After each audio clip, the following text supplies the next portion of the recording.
दरम्यान एकनाथ शिंदेंच्या विधानावर भाजप नेते आशिष शेलार यांनी प्रतिक्रिया दिली। याबाबतच देवेंद्र फडणवीस निर्णय घेतील असं शेलार यांनी म्हटलंय। देवेंद्र फडणवीस कुटुंब प्रमुख आहेत तर एकनाथ शिंदे आमचे नेते, आम्ही महायुती म्हणून लढू असंही शेलारांनी म्हटलेलं आहे।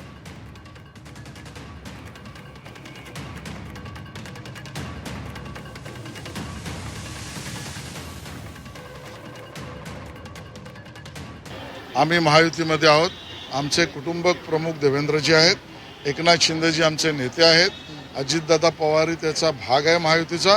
तिन्ही पक्षाचे नेते मिळून सरकार उत्तम चालवत आहेत। महायुतीमध्ये आम्ही लढू आणि कुटुंब प्रमुख म्हणून देवेंद्रजी त्यात काही निर्णय करायचे तो करतील।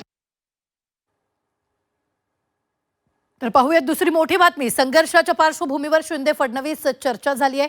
महायुतीतला तणाव कमी करण्याचा प्रयत्नही झालाय। शिंदेंनी फडणवीसांशी फोनवर चर्चा केली आहे। लंका जाळण्याबाबतच्या वक्तव्यानंतर फोनची भाजप शिवसेना संघर्षाच्या पार्श्वभूमीवर देवेंद्र फडणवीसांशी फोनवरून चर्चा झाल्याची माहिती एकनाथ शिंदेंनी दिली आहे। पालघरमध्ये अहंकाराची लंका जाळण्याबाबत केलेल्या वक्तव्याबाबत टू द पॉइंट मुलाखतीत प्रश्न विचारला असता या प्रश्नावर उत्तर देताना फडणवीसांशी फोन करून त्या वक्तव्याबाबत चर्चा केल्याची माहिती एकनाथ शिंदेंनी दिली। या फोनच्या माध्यमातून फडणवीसांशी संवाद साधून युतीतला तणाव कमी करण्याचा प्रयत्न होत असल्याची चर्चा सुरू झाली आहे।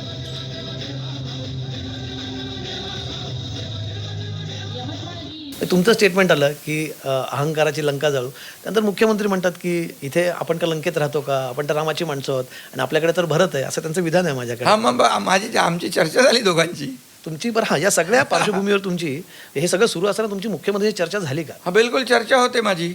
या सगळ्या विषयावर चर्चा झाली? हो, चर्चा होते माझी, चर्चा झाली। कधी झाली? युतीबद्दल चर्चा झाली। शेवटची चर्चा कधी झाली या सगळ्या विषयांवरती? मी कालही बोललो, त्याच्या अगोदर देखील बोललो। नाही, पण या विषयावरती बोललात? हां, या विषयावर त्यांनी मला नाही, ही जी टीका टिप्पणी चालू आहे। हो, टीका टिप्पणी त्यांनी सांगितलं आपण विकासावर बोलतो आणि तुम्ही जे बोललात ते तुमचा मतितार्थ काय होता तोही मी बघितलं, हे केला। आणि कार्यकर्त्यांसमोर हे अशा गोष्टी कधी कधी बोलाव्या लागतात। अच्छा। आणि त्यांनी जे म्हटलं त्यांनी काही माझ्यावर टीका केली नाही, मी त्यांच्यावर कधी टीका केली नाही।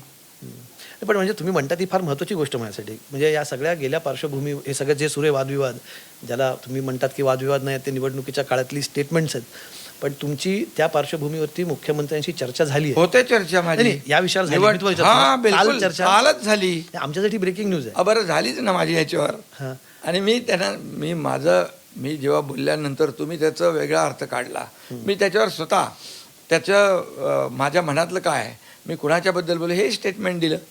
पण झाले गैरसमज दूर झाले? गैरसमजच नव्हते, तुम्हीच लोक करताय गैरसमज।